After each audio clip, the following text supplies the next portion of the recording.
Yes, I'm Tõnis Saarts. I'm an associate professor of comparative politics at Tallinn University in Estonia. And I have been interested in democracy, democratization, the rise of populism, populist parties, political cleavages, and more probably about comparative politics and political sociology, because those two disciplines are overlapping anyway.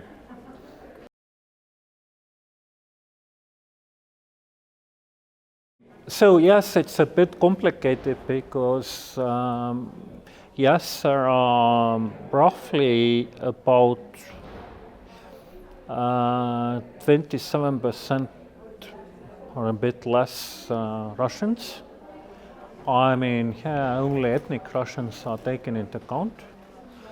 But at the same time, in Estonia, we are mostly talking not about the Russians, but about the Russian speakers. And here it comes a bit complicated, because if we talk about Russian speakers, then we have to include Belarusians, some other ethnicities from the former Soviet Union, Caucasia, Central Asia. There are people like that as well, and then Ukrainians. And concerning the Ukrainian minority, it's also a bit complicated. Some of them arrived at Soviet time, but now we have about 60,000 Ukrainian refugees. And many of them are actually also Russian speakers.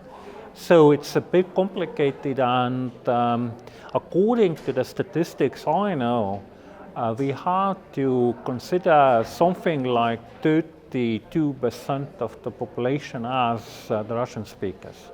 So we are talking roughly about 1/3 of the population, or a bit less. So 1/3 of the population could be considered as Russian speakers.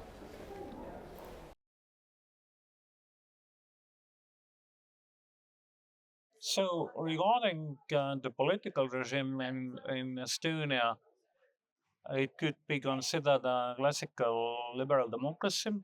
It has all the features of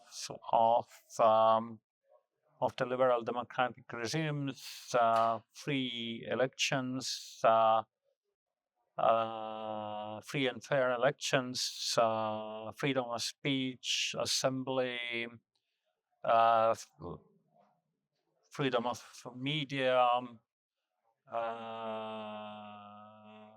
separation of checks and balances of power, the rule of law, and all the other relevant features of the liberal democracy. I mean, the human rights and minority rights are respected.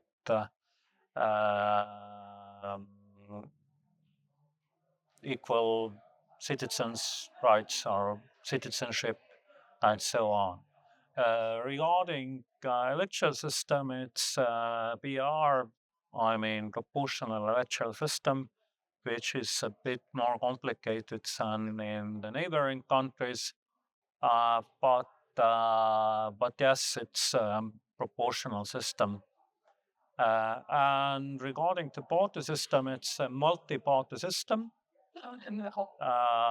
with a balance between the parties. It means that we don't have any dominant parties in Estonia. Usually we have something like 56 parties represented in the national parliament. So the party system is quite fragmented, but it's not exceedingly fragmented in comparison with some other Baltic countries, in which it has been even more fragmented. And regarding party system and institutionalization, it has been not very high, because if you're looking at government formation and coalition formation, because we always have coalition governments in Estonia, if you're looking at the coalition formation in Estonia, then it's difficult to see any specific rules or regularities there. Basically, all the parties can make coalitions with other parties. There are no parties which are permanently excluded, or no parties which are have been almost permanently in the government. Since there's all the parties can cooperate with each other without much restrictions, and so it's difficult to see any specific patterns there, which makes it very, let's say, regular or predictable or institutionalized.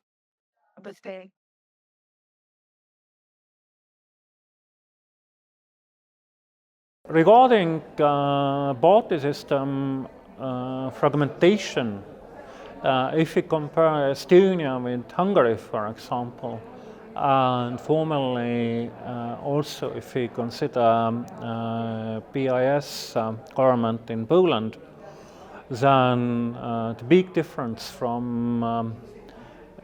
between Hungary and Poland on the other hand, and Estonia and other Baltic states on the other, is that our party system has been much more fragmented.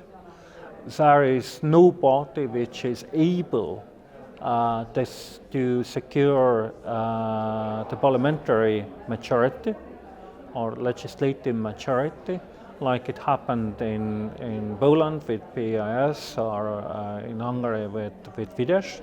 So it's impossible in Estonia, even for the illiberal populist parties, to govern alone and to form government alone. And if you have a coalition government, then you have to make more compromises.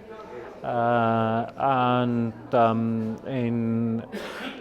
in the case of the coalition government, per se, the democratic backsliding would be less unlikely in comparison with the situation in which the illiberal populist party is ruling alone. And regarding the Russian minority, here again there is a big difference between Estonia on the one hand and Hungary and Poland on the other. Hungary and Poland both are the most monoethnic societies in Europe, but in Estonia there are about 32% of the Russian speakers, and so Estonia is a multi-ethnic society, and it's quite unlikely that any populist illiberal party in Estonia is able to secure the legislative majority without mobilizing the Russian votes. But the Russian speakers as a minority very unlikely would vote for an illiberal populist party. Usually minorities are not very eager to vote for illiberal parties which promise to restrict minority rights. And in that sense, the Russian minority makes it almost impossible that any illiberal populist party in Estonia is able to secure the legislative majority in the parliament.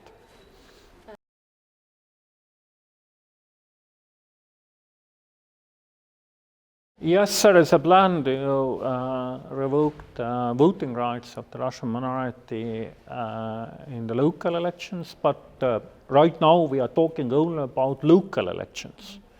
And Estonia has been very exceptional in Europe in that respect, that it allowed all the residents to vote in local elections. For example, in the neighboring Latvia, in which there is a even bigger Russian minority residing in Latvia, Latvians have not offered that kind of rights to their Russian minority. So in that sense, it's going to change the local politics, but not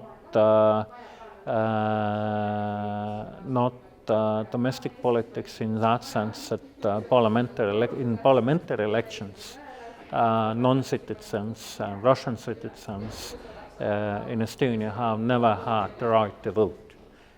So I was talking only about the parliamentary elections and about national government. In local governments, the situation could be very different, and it doesn't matter actually so much.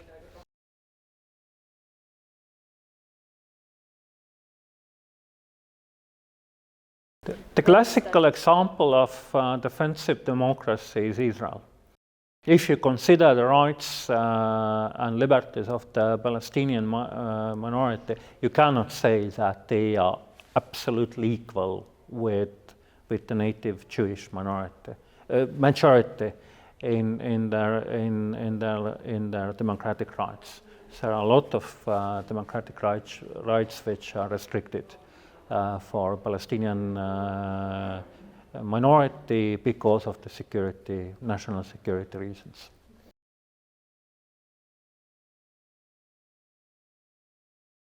I guess that in all Baltic states, included Estonia, yes, we are moving towards the direction of becoming a defensive democracy, in which, yes, for specific groups, especially for the Russian minority, some of their rights, democratic rights, will be moderately restricted. Of course, it's debatable to what extent it's reasonable to restrict these rights and so on. For example, regarding the Russian TV channels, actually Estonia is not the only one which has restricted. So also other European countries have done this, restricted the access to the Russian TV channels and Russian official propaganda. So yes, it's debatable whether it's a restriction, a big restriction of democratic rights or not.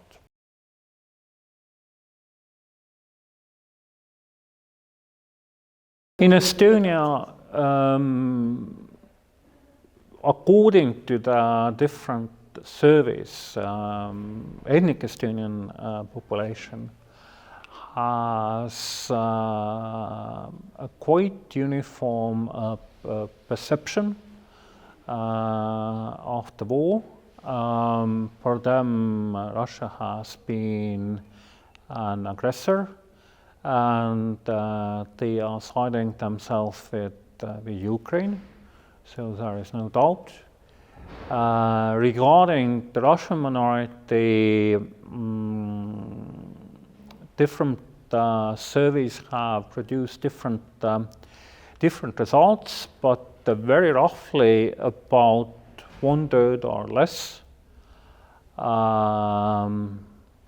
of Russian minority are rather supporting the Kremlin narrative, and they are with Putin.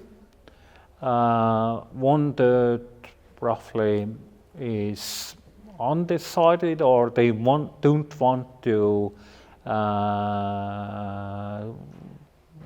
to express their opinion or to side either with Russia or Ukraine. and roughly 1/3 or a bit more could be considered as pro-Western and pro-Ukrainian. So in that sense, the Russian minority is split.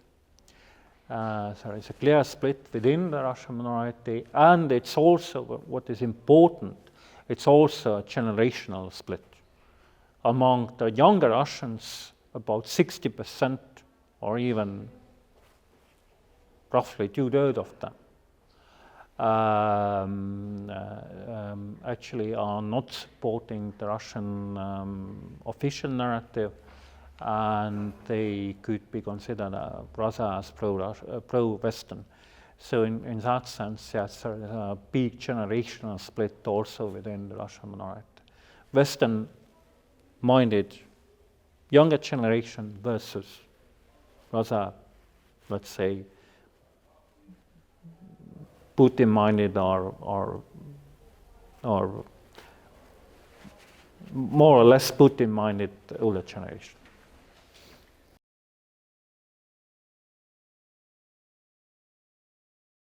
Regarding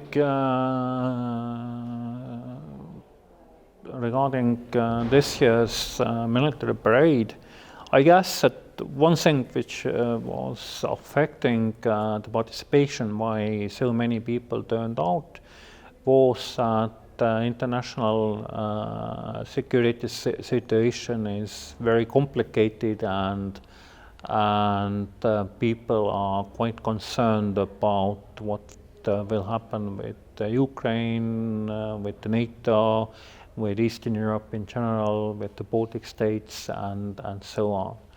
So people are very concerned about the possibilities that we will have a new Munich or Yalta agreement with the great powers, which leaves or would leave the Baltic states virtually defenseless.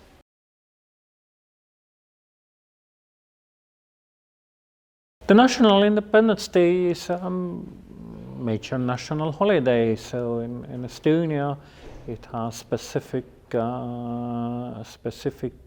rituals, specific events which could be associated with that. And this is the day in which, yes, like in every other country, people are proud of their country and so on.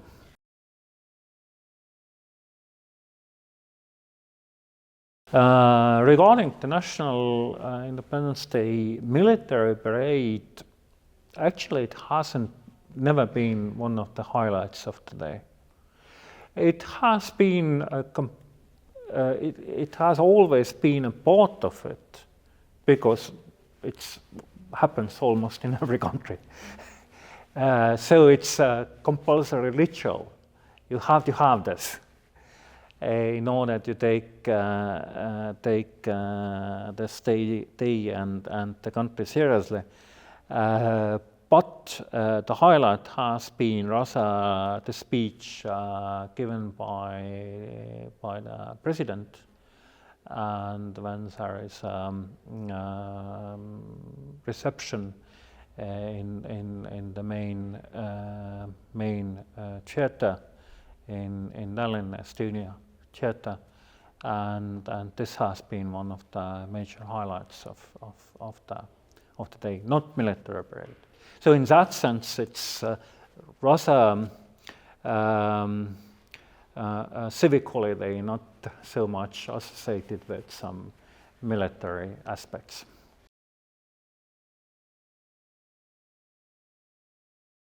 So the speech did mention national security, defense, and so on, but it wasn't the major focus of the speech. It was only mentioned, but the major focus of the speech was that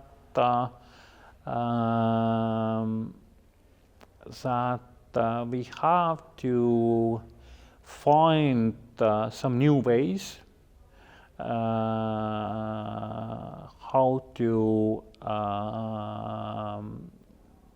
develop Estonia any further, how to develop the Estonian success story any further, how to contribute to our success story, and so on. So there is need some kind of change, and like for the cause, we have to change the gear. I mean, because you cannot use the same gear for all the roads. You have to change the gear, and changing the gear and the ways how we developing. This was one of the major messages of the speech.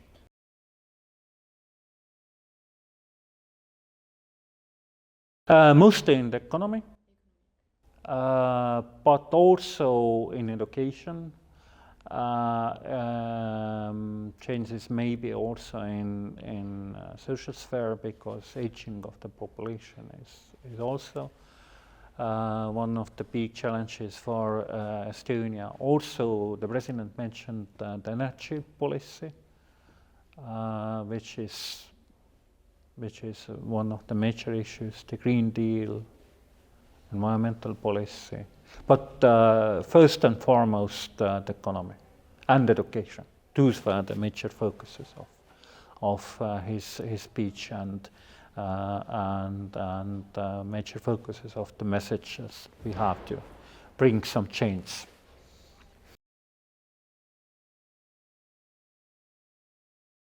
In the context of the liberal world order, indeed, the small states, the position was more secure, and mostly because the liberal world order was based on two major premises. First was it was very rule-based. It based on international law, on international rules, and the second, there was also a premise that those countries which are following the model of liberal democracy, like the US as a hegemon of the liberal, as the former hegemon of the liberal world order, was doing, then those countries which are following this liberal democratic model, American liberal democratic model, those countries would be not left behind in the case if there is an aggression against them. So they would be defended by the big powers of the West.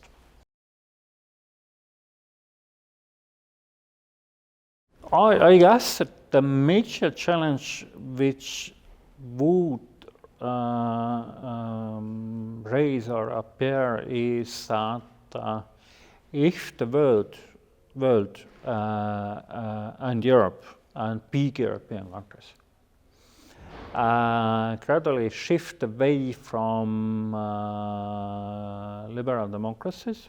I mean, for example, we would have in the future Marine Le Pen as a president of France, and I don't know, Alternative for Deutschland in government in Germany, and some other illiberal regimes like in Hungary, raising also in some other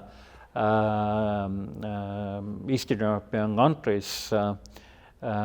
Then, of course, I guess there would be some temptation among the Estonian elites to follow suit.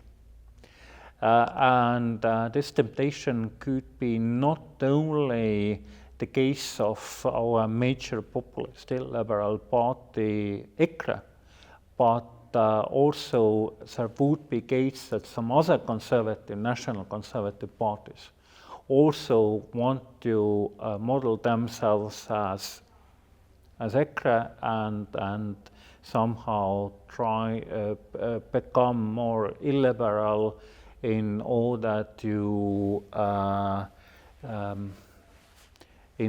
follow suit and in order to please some big powers, for example, Trump's America and Marine Le Pen France and Alice Weidel's Germany and whatever. This is my major concern.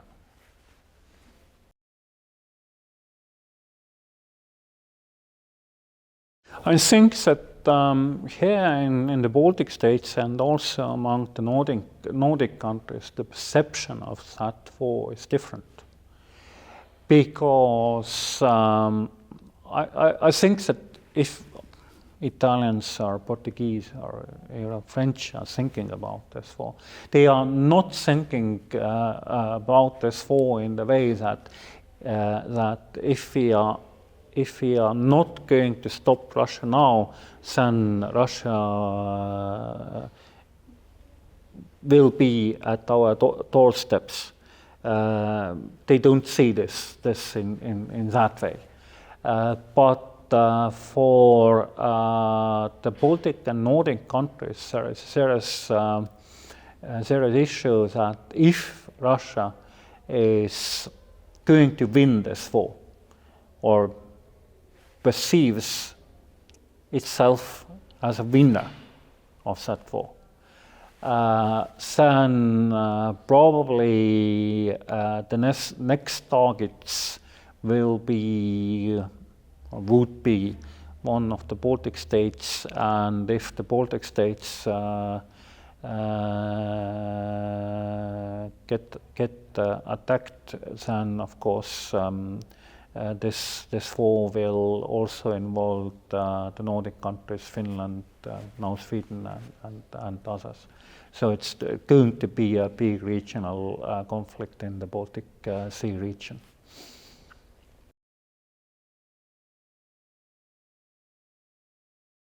For the Baltic region, if America is pulling out, if it happens, then literally it will be more or less as a disaster for the Baltic states, because let's be honest, for Kremlin, they are not afraid of Europe in military sense. Europe is not a military power for them, a big military power. They take into account. So in that sense, yes, it might be more or less as a disaster for the Baltic states, because here we are not only talking about some groups in the Baltic states, but we are talking about some symbolic issues and perception. For Russians are honoring the power. I mean, they and for them, the only major power in the world is the US, not Europe. And if the US pulls out from Europe or NATO, and in Kremlin it could be seen that yes, Europe is free for taking.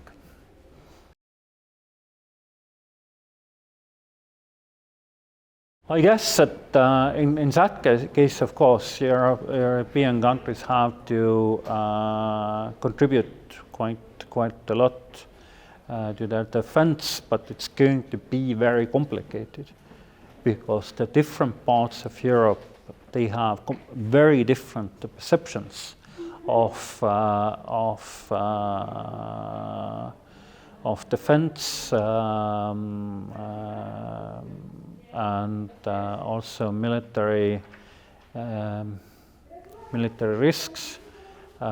It's very difficult to explain to Portuguese that yes, if we are not raising the national defense budget up to 5%, then Russians would come.